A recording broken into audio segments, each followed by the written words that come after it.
Oi, tudo bem, pessoal? Mais um vídeo aqui do canal.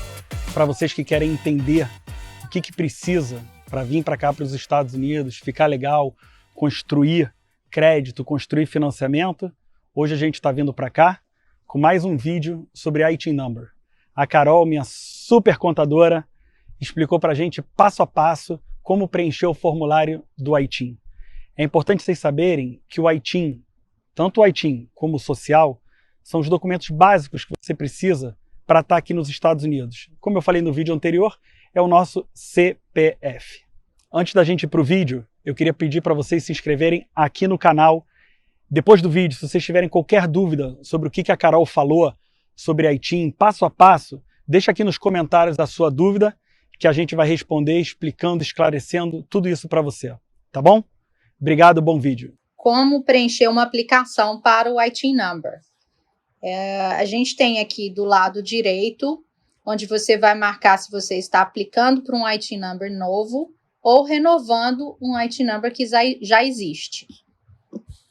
O item A é para quem é não residente, ou seja, tem menos de 180 dias nos Estados Unidos e quer fazer um imposto declarando como um tratado entre os países. Existem países que têm tratados com os Estados Unidos e pessoas que precisam fazer o imposto por conta desse tratado. O item B é para quem é não residente que precisa preencher um imposto aqui nos Estados Unidos.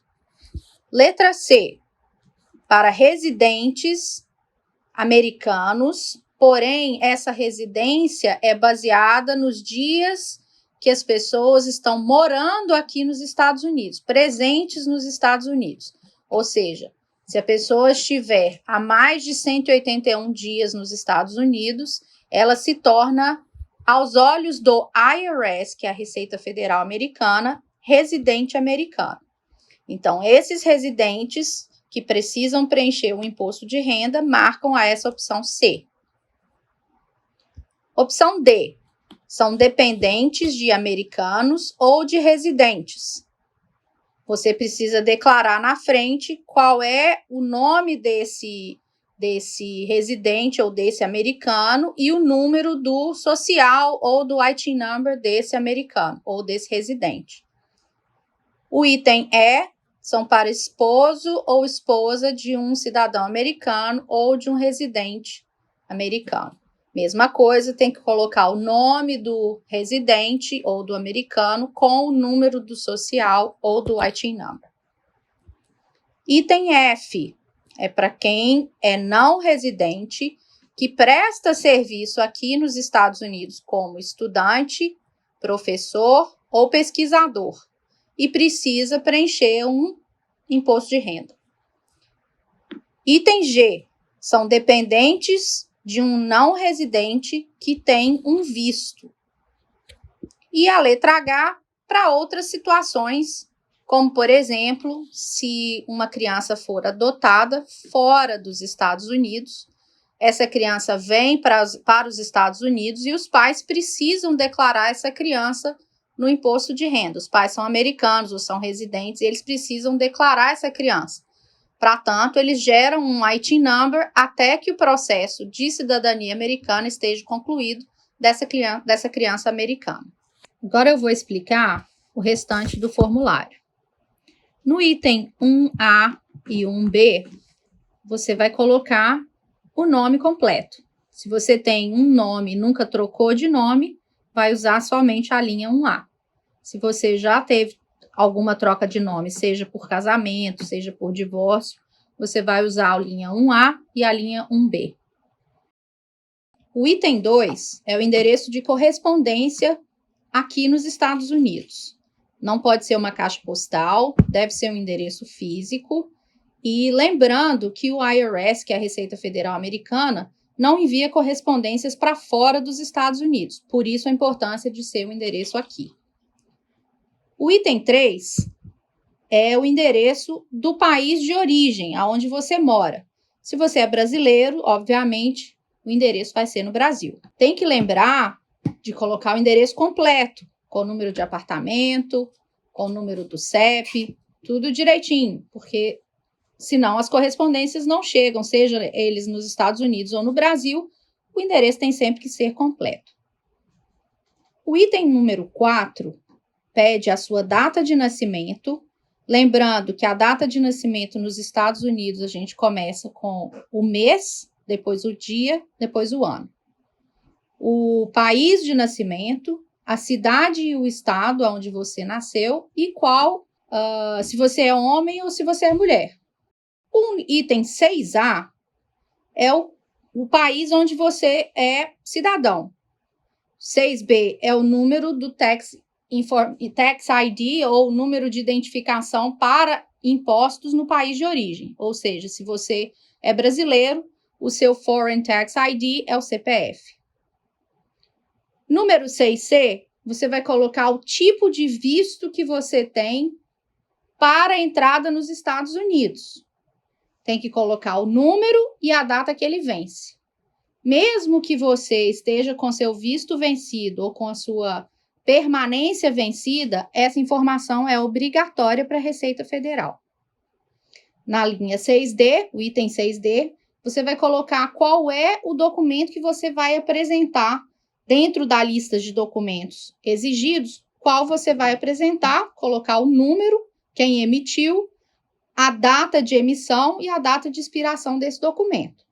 Lembrando que, ainda nesse mesmo item, a gente tem que colocar obrigatoriamente a data de entrada nos Estados Unidos. Ou seja, se você nunca veio aos Estados Unidos, você não tem como fazer esse formulário. Você tem que ter uma data. E não pode ser uma data inventada, igual eu já vi acontecer com outras pessoas, porque essas coisas são checadas. A Receita Federal americana aqui é muito séria e não há como a gente passar por cima dessas informações. Pode passar uma vez, mas lá na frente isso vai te dar problema. Então, lembrando que aqui as coisas são muito sérias, muito justas, e se você não anda de acordo com a norma, você vai ter problemas sérios no futuro. O item 6E fala se você já teve um número de IT number antes emitido ou não. E juntamente com o 6F, você tem que informar esse número e como está o seu nome nesse número que foi emitido, no documento que foi emitido.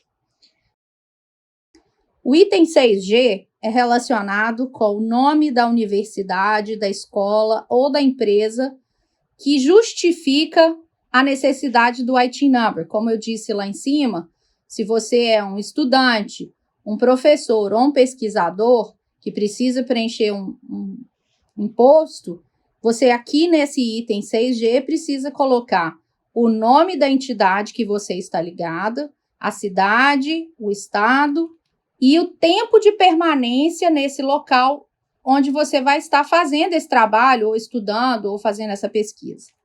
Em seguida, você tem o local para assinatura. Essa assinatura, ela deve ser sempre presencial, perante um agente certificado do IRS para esse fim. Não adianta simplesmente assinar, pedir para reconhecer firma, ou assinar e um notário americano reconhecer a firma, não resolve. Essa assinatura ela deve ser regularizada pelo próprio agente específico para este fim do IRS.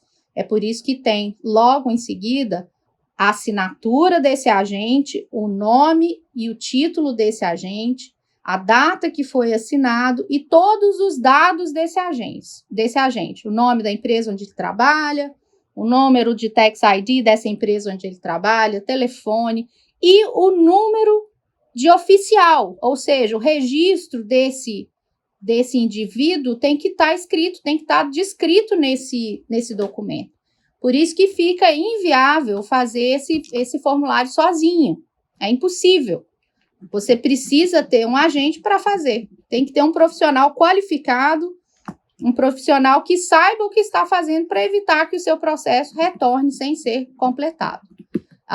Você pode, obviamente, ajudar preenchendo com as informações, mas teoricamente o profissional é quem tem que fazer isso para você. Esse foi o vídeo com a explicação detalhada que a Carol deu pra gente sobre como preencher o formulário do IT Number. É super importante vocês entenderem que esse formulário tem que ser preenchido por alguém autorizado pelo IRS. Senão, pode dar problema.